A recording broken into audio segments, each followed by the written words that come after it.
Hello, everyone. I'm Manuela Popolo, an MPA student at the School of International and Public Affairs. The carbon credit market in Brazil can reach up to $100 billion in 2030. Despite the favorable context and demand pressure, this market is still in its early stages. Titled The Potential of the Carbon Credit Economy, in the next panel, we will look at the true size of the opportunity for Brazil.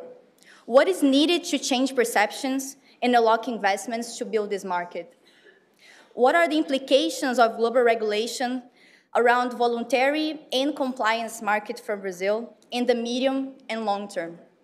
We have many questions, but I'm sure that our guests, who are extremely experienced in the subject, will offer many answers and ideas of efficient solution. So we have here in our stage, Janaína Dallan, CEO and founder of Carbon Next, Bruno Aranha, Managing Director of BNDES, Fábio Galindo, Chairman and co-CEO of the Future Carbon Group, Annie Groff, from Biofílica Ambipar, and to moderate, Marina Cansado, founder of Converge Capital Conference and co-CEO of the Future Carbon Group. Obrigada, Manu. Boa tarde a todos. Espero que a gente consiga ficar a despeito aí da fome do almoço.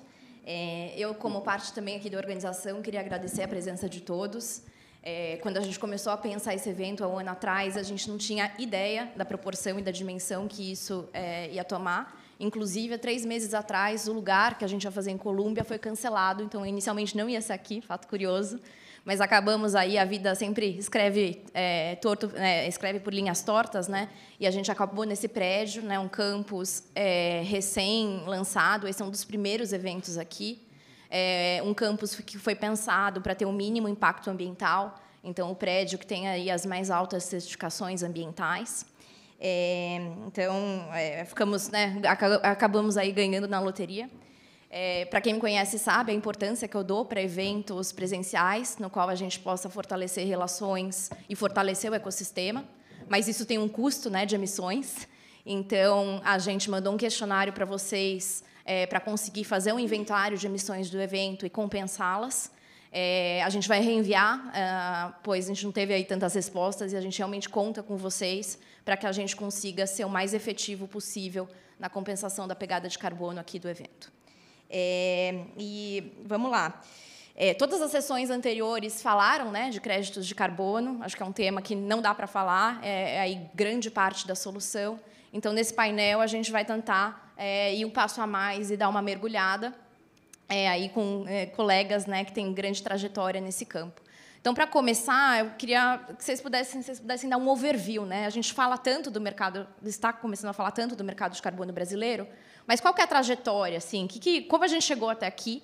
Qual que é o tamanho desse mercado? Quais são os big numbers, né? Qual que é a grande oportunidade desse mercado? Antes, claro, daí depois a gente vai falar das dores, dos desafios, do que cada um de vocês está fazendo, mas acho que é importante a gente, como brasileiro e o mercado internacional, começar a ter um pouco de clareza dos grandes números e grandes contornos, né? E o quanto a gente já avançou até 2022. Obrigada, Marina. Obrigada a todos. Obrigada pelo convite. Obrigada aos colegas aqui no painel. É um tema bastante relevante, um tema que vou falar então desse overview aqui do mercado de carbono, mais do voluntário. Vou tocar mais voluntário, que eu acho que é mais relevante para esse painel aqui. Então, o mercado de carbono voluntário, ele tem uma trajetória que alguns pensam, né, que o mercado é novo, mas ele não é novo. É um mercado que já começou há 20 anos atrás. Eu trabalho há 21 anos com crédito de carbono.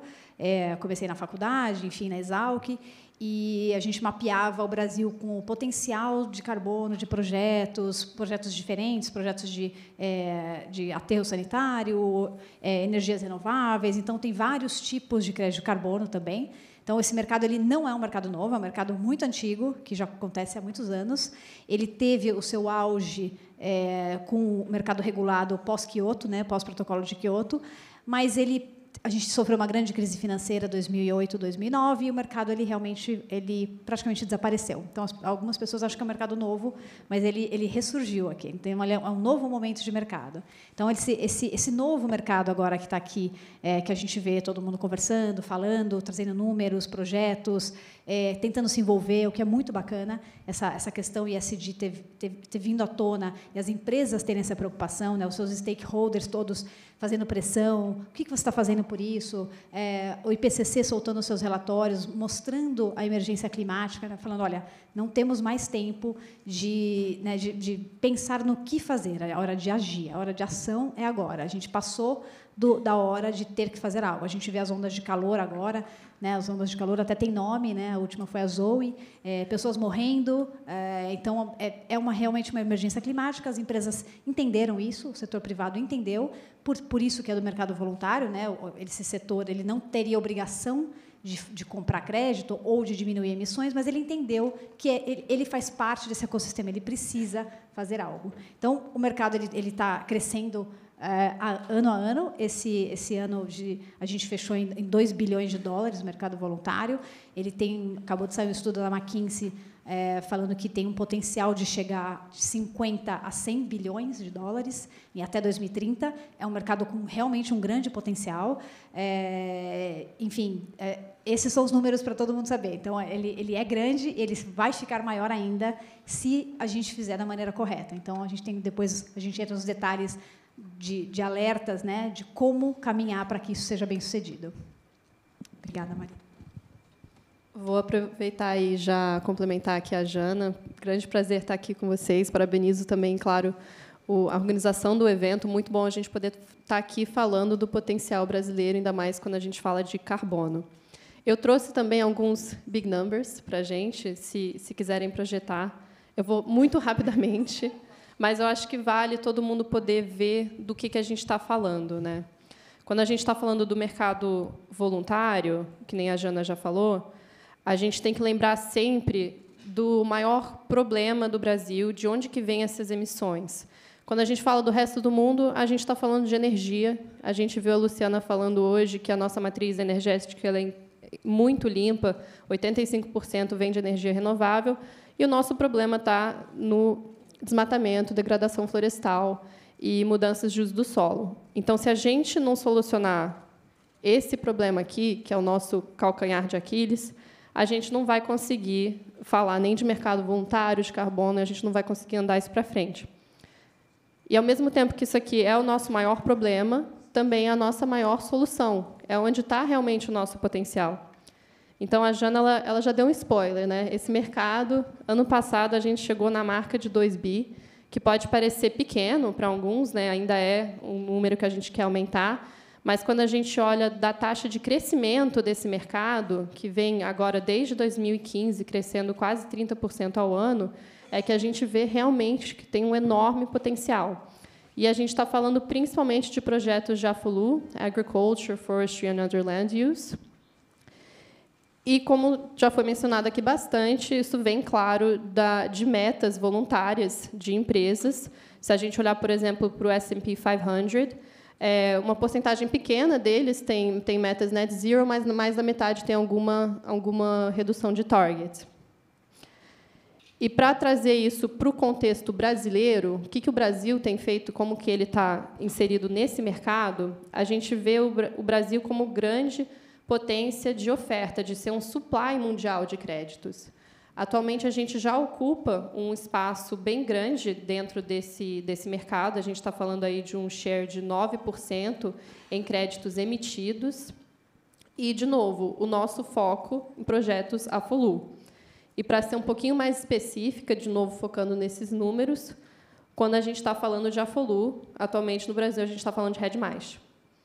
Então, projetos de redução de emissões de desmatamento ou degradação florestal. Então, claramente, aqui que está o grande potencial do Brasil. E, já até me adiantando um pouquinho para as próximas perguntas, falar um pouco de potencial, né? Eu falei que esse é o nosso problema, que é o desmatamento e a degradação florestal, mas onde que a gente pode se inserir? A gente pode, como o Brasil, continuar o foco em NBS, Nature Based Solutions. A gente precisa continuar com o RED, mas a gente tem que fazer trabalhos de AR, Afforestation, Reforestation. A gente viu um painel agora da Regreen, a biofílica também. A gente tem agora um projeto de restauro que a gente começou ano passado. Atingimos o marco de 1 milhão de mudas plantadas, então estamos muito felizes também. Então, continuar o que tem dado certo, mas ir além, Nature Based. O segundo ponto que eu acho que também, para destravar esse potencial, é que a gente precisa avançar uma agenda, inclusive, em áreas públicas, não só em projetos privados. Aproveito, inclusive, para parabenizar aqui o trabalho que o BNDES tem feito nessa agenda, para a gente poder ir também além, unir esforços, né, do privado com o público. E, por fim, que eu acho que é um tema que a gente vai tratar também aqui nesse painel, a importância de integridade do mercado. A gente sabe que, quando a gente está falando de conservação, quando a gente está falando de biodiversidade, a gente precisa estar falando dos mais altos patamares de integridade ambiental, integridade social, e que, se a gente também não solucionar esse problema, a gente não vai ver o investimento necessário para realmente atingir a potência brasileira que a gente quer e merece ter. Muito bom. Vamos lá. Oi. Bom, boa tarde a todos. Eu queria dar um step back aqui, Marina.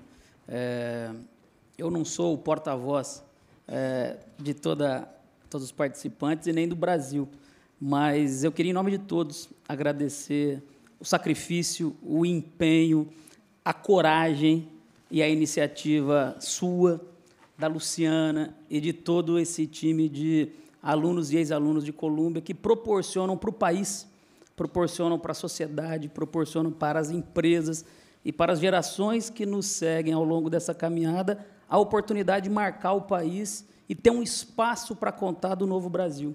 Então, vocês são símbolos desse processo, lideranças, pioneiras, e, em nome de todos, eu gostaria de pedir uma salva de palmas a vocês.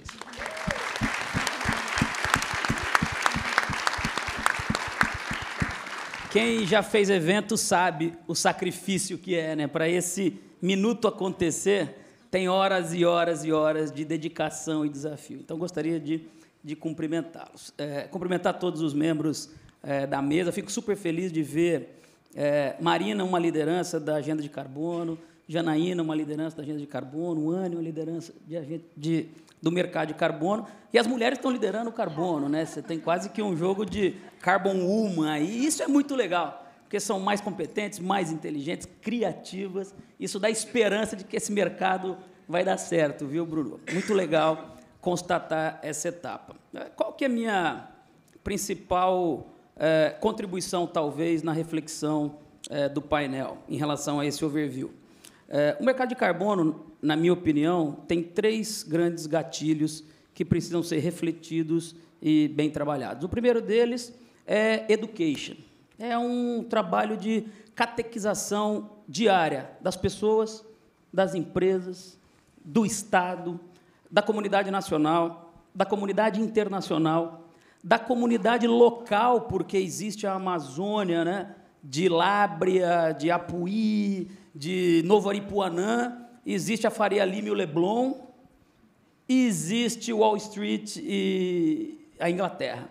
Então, unir esses mundos precisa de muito gasto de saliva, precisa de um trabalho de catequização permanente, de evangelização do que é um crédito de carbono, qual que é o efeito que isso gera para o planeta, o que é a precificação do crédito de carbono, e isso vai acontecer ao longo do tempo, né? Seria ótimo se nós tivéssemos um botão que você aperta e resolve o problema climático global e, ao mesmo tempo, salva a Amazônia. Mas não é isso. A vida como ela é, Nelson Rodrigues diz, é um processo de avanços e retrocessos, mas que você precisa de 2 coisas, uma direção clara e um roadmap mínimo para saber que, entre ventos a favor e contra, nós estamos na direção correta. Esse eu acho que é o grande ponto. Então, isso vai acontecer, e está acontecendo, porque o education ele pressupõe, de um lado, o interesse das pessoas e do mercado, e isso existe, e outro, pessoas competentes, experientes, que já atuam nesse mercado, dispostos a compartilhar esse conhecimento. Então, isso vai acontecer. O segundo eixo, que me parece relevante, é a regulação. a ausência completa de regulação é um perigo e o excesso de regulação também é. E eu acho que nós estamos num ótimo ponto. Tem uma novidade no Brasil, que eu não sei se todos sabem, um decreto que dá pelo menos os grandes contornos do mercado de carbono brasileiro, especialmente reconhecendo o crédito de carbono como um ativo, permitindo, então, que o mercado financeiro e outras estruturas financeiras possam se movimentar nessa direção. Não é o ideal, porque o ideal é um projeto de lei, mas o bom é inimigo do ótimo. Então, foi super importante o Brasil dar esse passo, porque mostra que o Estado brasileiro reconhece esse mercado e está disposto a contribuir com o desenvolvimento desse mercado. Isso é um milestone maravilhoso que o Brasil alcançou. E o terceiro é o desafio de todo e qualquer mercado incipiente no sentido de um mercado, comparado com o mercado de óleo e gás, por exemplo, que é um mercado de 200 anos. Então, um mercado de 20 anos, comparado a mercados consolidados, é um mercado incipiente. E, para mim, qual que é o grande ponto? O grande ponto é a transição que o mercado de carbono está passando. Então, os players tradicionais estão começando a conviver com players modernos. Então, você tem essa cadeia, uma estrutura de funding, se forem separadas as 4 estruturas, você tem uma estrutura de funding que está olhando para isso. Então, esse mercado vai ter uma aceleração muito profunda em razão do capital. Você tem um mercado de desenvolvedores que também está se acelerando. Novos players, novas metodologias, certificadores, auditores, isso vai fazer com que esse mercado se acelere. Você tem uma terceira camada, que são os intermediários de qualquer mercado, que são os brokers, e esses brokers estão cada vez mais se especializando. Mesas de carbono, plataformas de carbono, então o mercado de intermediação do ativo também está se estruturando. E, por último, o buy-side, é quem compra, é quem toma o ativo lá na ponta. E o buy-side também está se estruturando. Você tem grandes companhias que têm comprado créditos de carbono para fazer o depósito e o offset da compensação da sua pegada de carbono, e também um interesse do mercado financeiro em ter esse ativo como um ativo financeiro especulativo. Então, a ponta compradora também está muito aquecida. Então, quando você tem o funding na ponta da largada e você tem o funding também na ponta da saída, é sinal que a estruturação de meio vai acontecer naturalmente pelas regulações típicas de mercado. Então, a tendência do mercado é muito positiva, é super motivador trabalhar num mercado nessa profunda ebulição, e eu acho que nós temos uma mensagem muito positiva e otimista para dizer da formação estruturada do mercado de carbono brasileiro e, mais do que isso, as oportunidades que ele geram para o nosso país e para a nossa sociedade. O sonho grande é que a gente possa, um dia, como brasileiro, usar o nosso ativo ambiental e de biodiversidade para quitar o nosso passivo social acumulado ao longo da injustiça durante mais de 2 séculos. Bom, boa tarde a todos. Marina, muito obrigado pelo convite, essa oportunidade de estar conversando com vocês. Esse painel aqui é otimista, positivo, e está mostrando o que o Brasil está fazendo, né? Assim, há 2 anos atrás, eu não teria oportunidade de estar conversando com 3 desenvolvedores de projeto aqui. Tem o Thiago da Regreen aqui, que também falou. Bem estruturados, bem capacitados, fazendo deal, construindo projetos. Então, esses 2 anos estão sendo muito dinâmicos, com a construção de novos desenvolvedores no mercado, com M&As acontecendo, né, com investidores financeiros colocando dinheiro nesses desenvolvedores, né, de uma forma muito significativa.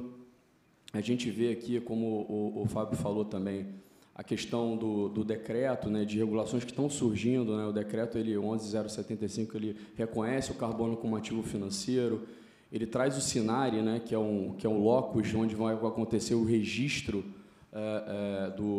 dos produtos, dos serviços, das certificadoras, das metodologias, e que, enfim, vai dar uma transparência em relação a esse mercado. É um passo, né?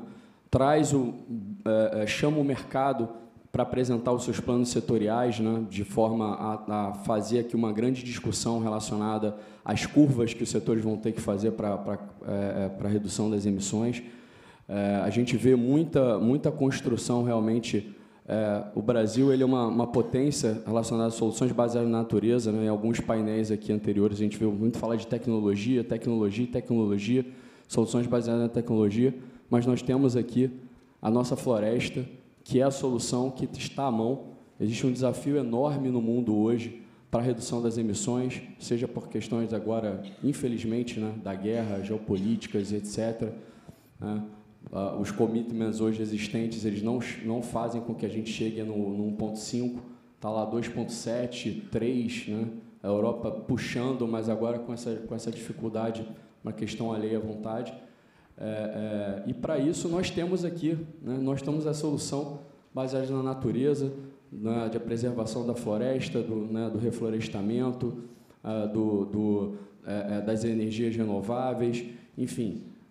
Entendo eu que a gente tem que, né, como sociedade, buscar o máximo de offset possível, agora, ao máximo, e buscar as reduções das emissões em paralelo, né? E, para o offset, a gente tem aqui um patrimônio muito significativo que vai significar, finalmente, o pagamento por serviços ambientais que as comunidades locais, que o Brasil ele presta para todo mundo, né? Eu entendo que, face esse desenvolvimento, né, o Fábio colocou aqui alguns pontos muito importantes, que para que esse mercado chegue, como foi citado aqui, aos 100 bilhões de dólares, né, e o Brasil ele pode ser da 15%, 20%, 25% de todo esse mercado, com soluções baseadas na natureza. Esqueci de falar do agro aqui também, né, que é extremamente importante nessa caminhada. Então, assim, existem 3 pilares, na minha visão, que nós precisamos desenvolver e trabalhar, então, para que esse mercado se acelere e a gente chegue aqui no mercado nacional de 15 bi de dólar ou mais, né? Primeiro é a oferta, segundo é a demanda, como o Fábio falou, e o terceiro é a governança. No caso da oferta, né, que aqui estão os desenvolvedores, empreendedores, colocando a cara aqui e mudando a realidade, nós, como BNDES, trabalhamos para prover instrumentos financeiros para suportar esse desenvolvimento, né? Com todos os instrumentos financeiros que a gente tem à mão, não só crédito, mas também equity, mais serviço e grants, né? Então, a gente tem aqui soluções como Floresta Viva, onde a gente amelhou 700 milhões de reais de doação do BNDES de empresas brasileiras. Então, as empresas brasileiras estão se engajadas na temática, né, para a recomposição de biomas, né? A gente vai reflorestar 45 mil hectares, 11 milhões de toneladas de carbono retiradas da atmosfera e gerando todo o desenvolvimento e recuperação da biodiversidade. A gente tem um Fundo Clima, que nós somos gestores, uma linha subsidiada, né, recursos do governo federal, do Ministério do Meio Ambiente, onde a gente pode trabalhar com desenvolvedores, com uma série de projetos que vão mitigar as mudanças climáticas. Nós temos um pipe de concessões no Brasil, de parques e florestas, que nós estamos estruturando para conceder para a iniciativa privada de 15 milhões de hectares, né? Esses espaços, como foi colocado aqui, eles vão, né, Talane, é possível que eles venham a gerar créditos de carbono e, enfim, nós preservamos e temos o pagamento de serviços ambientais, né? Então, a gente tem uma míriade de soluções para oferta. Do ponto de vista da demanda, o BNDES também tem agido, né? E nós fizemos um primeiro lançamento de uma chamada pública para a compra de crédito de carbono, né, de 10 milhões de reais, um piloto, né? E o pessoal pergunta, você tem todas as respostas? Você tem toda a segurança? Não, não tem. A gente quer tomar risco e a gente quer aprender fazendo. Então, e aí estamos na conclusão dessa primeira compra e vamos fazer uma nova compra, anunciamos uma nova chamada de 100 milhões de reais para projetos de rede, de reflorestamento, de agro sustentável, que não tinha na nossa primeira chamada, de metano para energia, de energia de biomassa, de mobilidade urbana, né? Fomentando, então, do ponto de vista da demanda, esses projetos e querendo, nas próximas rodadas, fazer isso em conjunto com as empresas, em conjunto com os nossos clientes, em conjunto com as instituições financeiras, fazendo com que realmente a gente consiga aprender junto. Exista ali uma demanda frequente e constante para que os desenvolvedores aqui se sintam confortáveis em continuar o seu trabalho tão meritório, né? E a parte da governança, como o Fábio falou aqui, parte de certificação, né? Hoje existe um gargalo de certificação complexo. A gente tem que desenvolver mais as metodologias, né, para que sejam adequadas também à realidade brasileira, das florestas tropicais, do agro que a gente desenvolve no país, né? E a gente vem conversando com as certificadoras internacionais e elas vão dialogando com a gente, mas, enfim, está aberto para uma evolução. O Brasil precisa ser ali um player relevante na mesa de discussão nesse sentido, né? De verificação, a gente fala aqui de adicionalidade, que é uma subjetividade, que é uma questão complexa que afeta o desenvolvimento do mercado. Se a gente não tiver clareza de que manter uma floresta em pé na Amazônia tem ou não adicionalidade, né? E, para mim, eu não tenho dúvida disso, tá? Mas, assim, tem discussões a esse respeito e discussões se daqui a 2030, 2040, aquela floresta em pé tem adicionalidade ou não tem. Os projetos que estão sendo desenvolvidos aqui são de longo prazo, né? Os investidores pensam em longo prazo. Então, como é que a gente vive com essa incerteza? Então, são alguns pontos aqui. A gente, como Banco de Desenvolvimento, procura se engajar, né, com todos os stakeholders, com empresas, investidores, sociedade civil, governo, academia, para que a gente, junto, coletivamente, consiga achar essas soluções e construa esse mercado que é tão importante para o Brasil e que pode gerar um desenvolvimento sustentável, que é o que a gente deseja. Legal, obrigada, Bruno. Bom, acho que o potencial está claro, né? O BNDES vem endereçando várias das dores, mas eu queria perguntar aqui para vocês, né? Quais são as dores que a gente precisa ultrapassar, incluindo a questão, né, da relação internacional, porque hoje a gente sabe que tem muita insegurança em relação ao crédito de carbono brasileiro, seja em termos de integridade, adicionalidade, questões fundiárias, que também trava, né? E aí a pergunta também é quais dores e como que a gente muda também essa visão internacional em relação ao crédito de carbono brasileiro? Vou começar, então. Eu acho que a gente tem algumas dores, né? Como até já foi citado aqui, né? Integridade de projetos, a parte de adicionalidade de projetos é muito séria também, e a gente vê alguns projetos que não seguem o protocolo, né, das regras de projetos. Um gargalo também é a parte de mão de obra. A gente não tem mão de obra preparada e qualificada para desenvolver esses projetos. A gente tem bastante aqui dores, né, de formar pessoas, etc., porque não tem. É um mercado que desapareceu e voltou. Poucos ficaram nesse mercado. E, então, essa é uma outra dor também. A gente conversa bastante com o BNDES de como solucionar isso. É um banco que tem tentado e ajudado muito nessas questões. Então, essas dores elas são relevantes, importantes, e a gente precisa solucionar. Uma outra parte também importante é a parte social dos projetos, que a gente sabe que, como a Anny falou, né, do potencial que o Brasil tem de Amazônia e RED+, é um dos maiores potenciais de projeto no Brasil. Essa parte social, essa questão social de 30 milhões de brasileiros que vivem na Amazônia e precisam estar inseridos nesses projetos é um grande desafio também. Então, fazer essa mudança, né, essa transformação social na Amazônia também é muito importante. Então, esse é um outro desafio muito grande que a gente tem nos projetos. A gente desenvolve projetos desde quilombo, muitos indígenas têm nos procurado para fazer projetos também. Então, essas populações ribeirinhas, etc., elas precisam ser vistas, elas precisam estar inseridas nesses projetos. É um outro grande desafio que a gente tem. Então, eu acho que o caminho não é simples, mas a gente tem tido bons resultados. Então, essa percepção do Brasil, né, de que, nossa, está tudo errado, etc., não é verdadeira. A gente tem muitos projetos que dão certo, muitos projetos que já estão entregando resultados, muitas populações ribeirinhas já contentes com os resultados, que entendem o quanto isso está sendo benéfico, de capacitação, de como eles estão modificando a vida deles. Então, para mim, essa parte de percepção mundial, para que a gente consiga mudar, a gente precisa de uma transparência maior até dos projetos. A gente precisa ter essa transparência, ter essa divulgação. Esse evento é um deles, né? Trazer para outros países o que está acontecendo no Brasil, como são feitos esses projetos, como que é o desenvolvimento, os resultados, mostrar mais o que a gente tem feito. Acho que a gente tem, sim, bons resultados, bons projetos. Claro, tem os ruins também, é o que o pessoal falou, a gente aprende com os erros também. Então, a gente também erra, a gente conserta, ninguém, né, nasceu sabendo, mas a gente tem muito bons projetos para mostrar para o mundo. Quem quer seguir? Deixa eu só colocar um ponto aqui relacionado a investidores internacionais. Vejam o BNDES como alguém que pode fazer o de-risking, né? A gente está aqui para trabalhar junto e construir instrumentos financeiros e estruturas que deem conforto, né?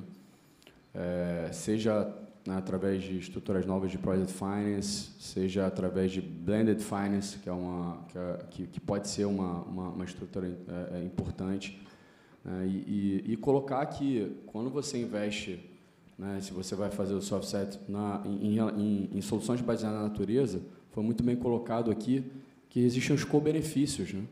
A questão social está presente, né? A gente está dando emprego na Amazônia, a gente está fazendo com que aquele que tinha uma atividade exploratória, porque não tinha uma outra oportunidade, ele está trabalhando no reflorestamento, né? Ele tá trabalhando na bioeconomia com a floresta em pé, né? A gente está preservando, como foi falado aqui, a maior capacidade hídrica de água doce do mundo, que impacta todo o Brasil e que impacta a nossa capacidade de produzir alimento, que, por conseguinte, é a segurança alimentar do mundo. Então, nessas tomadas de decisão, levem-se em consideração essas externalidades e nos vejam como alguém que pode trabalhar em conjunto para gerar esse de-risking nos investimentos e fazer junto, né? Cofinanciar. A gente também, junto com as outras instituições financeiras, cofinanciar gera essa percepção de menor risco. A gente está à disposição para a construção. Bom, se a gente for pegar o mercado de carbono brasileiro hoje, ele se compara ao mercado de tecnologia dos anos 70, 80. Você tem um gap de competência operacional, você tem uma ambição de todos se adaptarem a essa nova realidade, mas esse é um mercado privado e que se regula pela eficiência. Então, eu não tenho a menor dúvida que toda essa evolução de mercado, essa busca de novas competências, esse olhar dos profissionais para esse setor, isso vai acontecer naturalmente. Então, os fundos vão sair do Private Equity tradicional para o fundo de impacto, para fundos de carbono. Isso tudo vai acontecer porque o mercado privado se autorregula e se adapta rápido e percebe as oportunidades. O meu ponto em relação ao mercado de carbono brasileiro, e qual seria o big challenge aí, é o desafio de scale-up, de escala do processo. Se comparar a nossa capacidade de geração hoje, atual, instalada, com o potencial de geração, é incrível que nós somos um grão de areia frente ao oceano. E se comparar a nossa capacidade de geração com a demanda de carbono, também é incrível o quanto nós somos pequenos. E se comparar o nosso potencial de geração com a velocidade do desafio das mudanças climáticas, nós vemos que nós estamos ficando atrás da história. Então, nós precisamos escalar esse mercado de carbono da maneira mais rápida e mais eficiente possível, e a escala só vem através de duas grandes ferramentas. A primeira delas é sofisticação financeira para acelerar na ponta de originação projetos viáveis em alto volume. E aí, então, eu estou falando não só de equity dívida, que é onde você começa, mas não onde você termina. E então vem todos esses instrumentos que estão sendo discutidos pelo mercado financeiro. CPR verde, CRA, todos os demais instrumentos de de-risk, de grant, de encarteiramento pelo BNDES, de títulos, de financiamento nacional, internacional. Então, tem toda uma nova prateleira de produtos e serviços financeiros que estão começando a entrar nesse mercado e que, naturalmente, vai acelerar esse mercado. Para mim, essa é a segunda etapa do mercado de carbono. E a outra é tecnologia. Tecnologias de captura de carbono, tecnologias de PDDs, né, que são os Project Development, digitais, mais rápidos, mais assertivos. Hoje dura 12 meses, 15 meses, 18 meses. Isso daí vai durar 2 meses, 3 meses. Isso daí vai ser tudo colocado em modelos de blockchain, de tokenização, e a tecnologia vai nos ajudar muito na certificação, na auditoria, na geração de projetos e na comercialização de crédito de carbono. Então, na Future Carbon, a gente brinca de um Business Plan Model em que o core business é geração de crédito de carbono e as duas asas são tecnologia e finance. Isso daí é que permite com que a gente olhe o mercado do ponto de vista de uma possibilidade de escala. Por isso que eu digo que cabem novos players, cabem novos instrumentos, e se a gente conseguir concorrer com muita eficiência no mercado, a gente atinge o propósito, que é interromper o desmatamento na Amazônia, que é permitir a conservação da floresta em pé com co-investimentos sociais gerando impacto. Então, a nossa concorrência é muito mais colaborativa, porque queremos chegar na mesma estação no final. E, se caso o projeto global dê certo, o nosso negócio desaparece. Porque, se um dia o mundo for idealmente net zero, não tem mais a necessidade de existir crédito de carbono para fazer a compensação de quem é grande emissor. Por isso que nós estamos muito na mesma direção, e eu acredito muito nessa segunda etapa do mercado de carbono brasileiro, acelerado muito por instrumentos financeiros sofisticados e por tecnologias disruptivas. Eu acho que, só para complementar aqui, Marina, talvez 2 pontos que não foram mencionados em termos de entraves. Eu acho que, principalmente para o Brasil, a gente tem que falar a questão fundiária. É muito importante a gente ter isso cada vez mais claro quando a gente está falando de projetos de carbono. Por quê? Porque a gente está falando, no final, de carbon rights, quem tem o direito para aquele carbono, quem pode comercializar e também se beneficiar disso, como a gente falou, até em âmbitos sociais, né? Então, acho que esse é um ponto que a gente vai ter que deixar cada vez mais claro no Brasil. É um grande challenge, mas é muito importante. E o segundo, claro, eu acho que é a questão... Desculpa, pessoal. Muitos challenges, estão vendo? Eu acho que também é a questão da gente tomar um cuidado na parte regulatória quando a gente está falando de mercado voluntário. A gente não quer burocratizar um mercado que tem desenvolvido por si mesmo. A gente, como foi mencionado, teve um decreto que foi um ótimo sinal. Antes mesmo do decreto, a gente viu o programa Floresta Mais, a sinalizar que essa iniciativa privada seria algo que fosse bom e pudesse complementar, ir além, um trabalho de ambição climática. E eu também não sou muito fã da palavra voluntário quando a gente fala desse mercado, porque a gente vê realmente que esses comprometimentos que essas empresas estão fazendo, elas são absolutamente necessárias quando a gente está falando em atingir a meta do Acordo de Paris. Não é algo tão voluntário assim. Então, eu acho que esses 2 fatores a gente precisa tomar um cuidado em especial quando a gente está falando de entraves. Legal.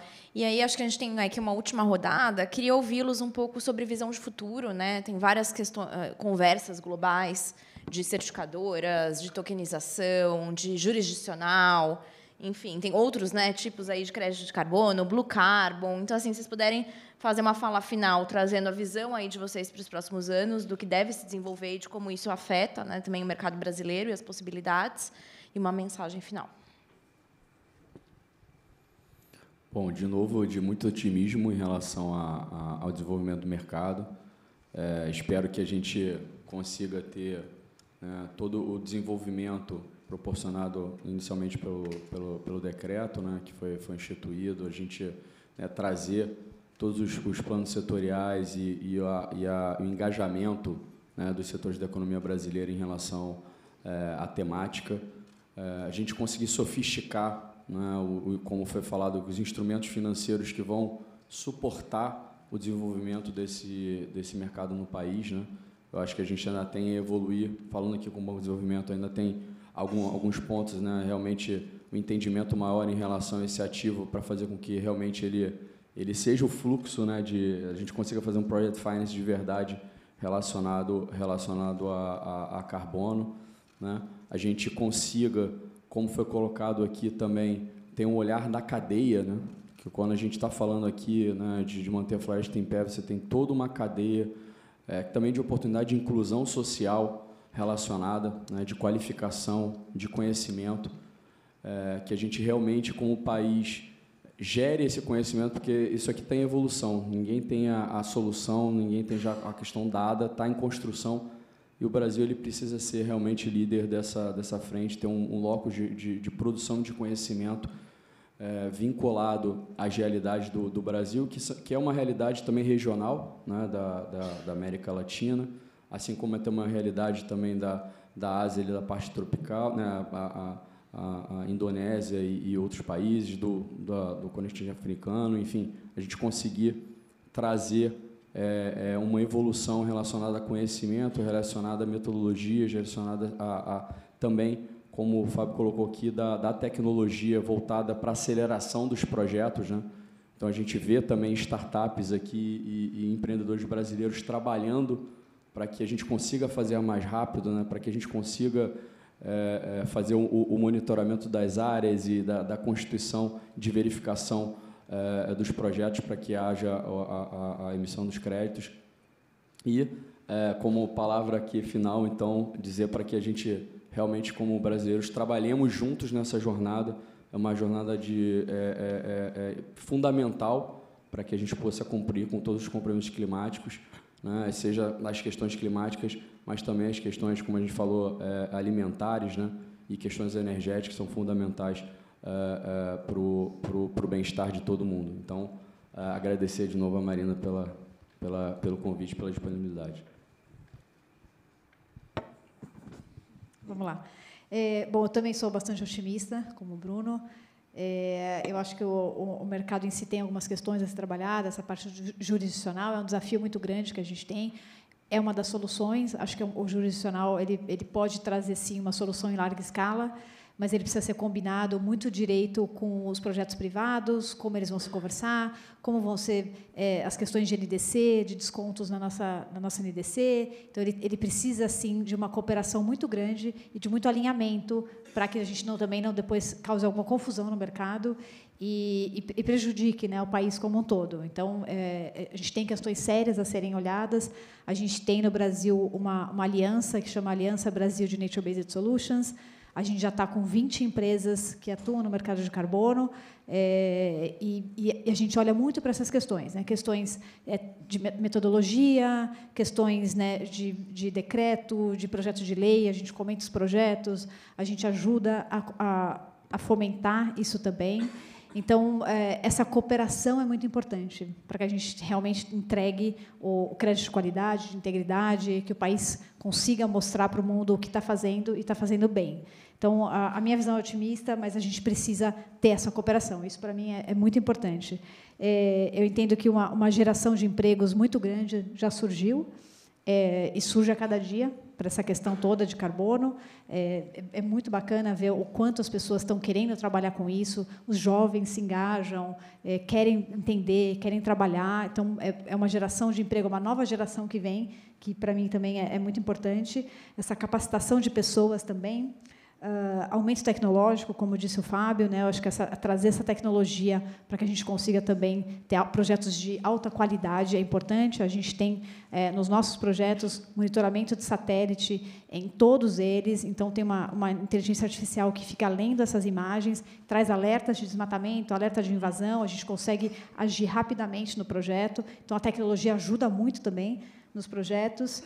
E como última mensagem, eu acho que, para mim, a maravilha do crédito de carbono, do mercado de crédito de carbono, sempre foi unir países e unir pessoas em uma única direção. Então, para mim, isso é muito relevante. Cada COP que a gente vai, você vê todos os países, diferentes religiões, diferentes etnias, todo mundo conversando em um assunto só, essa conversão de vamos fazer o melhor para todos. Então, para mim, isso é muito bacana. Eu gosto muito de sempre passar essa mensagem de otimismo e que eu fico muito feliz que todo mundo aqui sente junto, converse, tenha troca, coopere junto. Somos concorrentes, mas estamos na mesma agenda, tem espaço para todo mundo, tem espaço para mais gente chegar. Então, é muito bacana mesmo. Obrigada, Marina, obrigada a todos. E o evento está sendo muito, muito rico mesmo. Parabéns.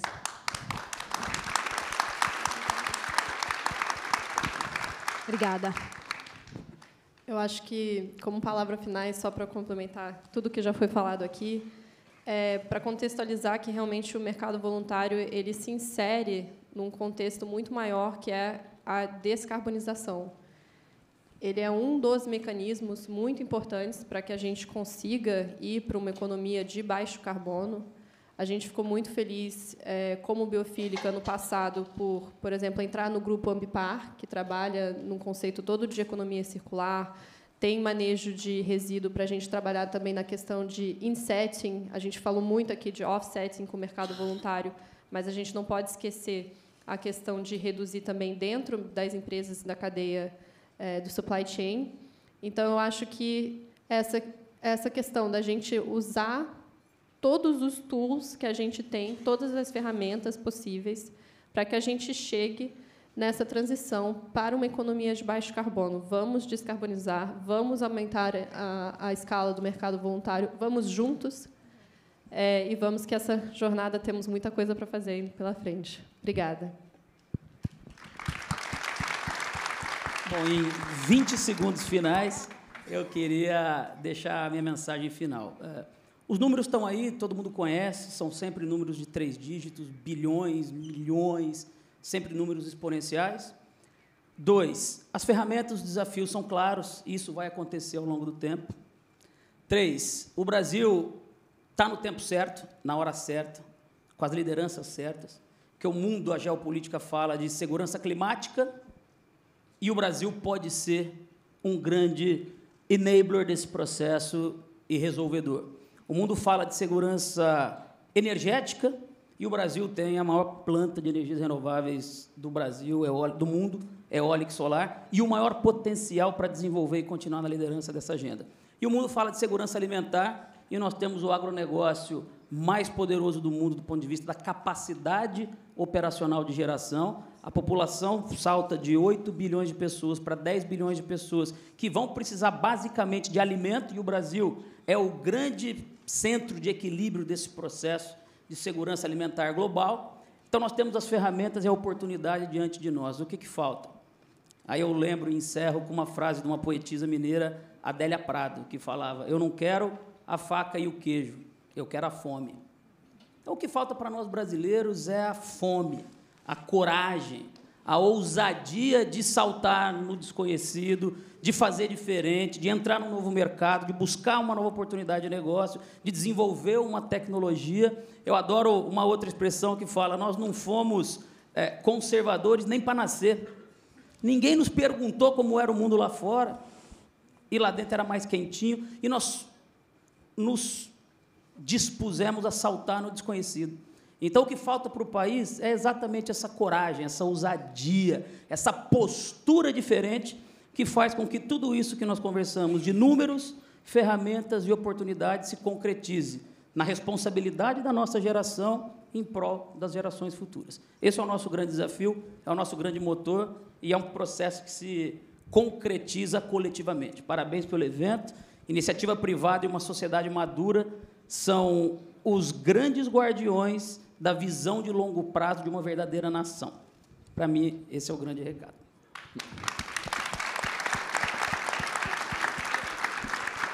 Pessoal, alô? Just a second. Pode falar. Só queria falar mais uma coisa que a Anne pontuou aqui do insetting, né? Então, sempre quando a gente está conversando com os empreendedores, com os empresários, né, com as empresas, façam o seu inventariado de carbono o mais rápido possível, né? Como companhias brasileiras, vocês vão se surpreender, vão trazer, né, essa realidade para suas atividades econômicas, e cada vez mais, como o Brasil trazer o carbono para dentro da conta, automaticamente vai ser uma vantagem competitiva. Produzir no Brasil é mais limpo do que produzir em outros países. Então, conforme a gente começar a colocar aqui, aí eu espero que no ano que vem, aqui a 2 anos, quando a gente for no mercado comprar qualquer produto, além de ver as calorias, ele vê quanto é o carbono e a intensidade de carbono dos nossos produtos. Então, é muito importante essa jornada, e só deixar esse recado para todos os empreendedores nacionais, para que a gente possa reconhecer, metrificar, e aí, a partir disso, fazer os nossos commitments, mas, na partida, entendendo que a gente está muito melhor que em outros locais do planeta. Obrigado. E acho que só para finalizar, a gente vai compartilhar com vocês por e-mail, mas o Columbia Global Center com o Columbia Climate School e a Future Carbon vão começar uma primeira série em outubro de debate sobre o tema, que vai anteceder um curso conjunto sobre o mercado de carbono, nessa linha da gente levar cada vez mais educação e conscientização, aproximar Estados Unidos, Brasil, Faria Lima, da Amazônia e assim por diante. Então, a gente vai dividir as informações com vocês e acho que nosso compromisso aqui como setor, né, é fomentar cada vez mais isso, porque a educação é base para que a gente consiga destravar e materializar, né, que foi uma palavra muito usada hoje, essas oportunidades a serviço do nosso país. Obrigada e bom almoço.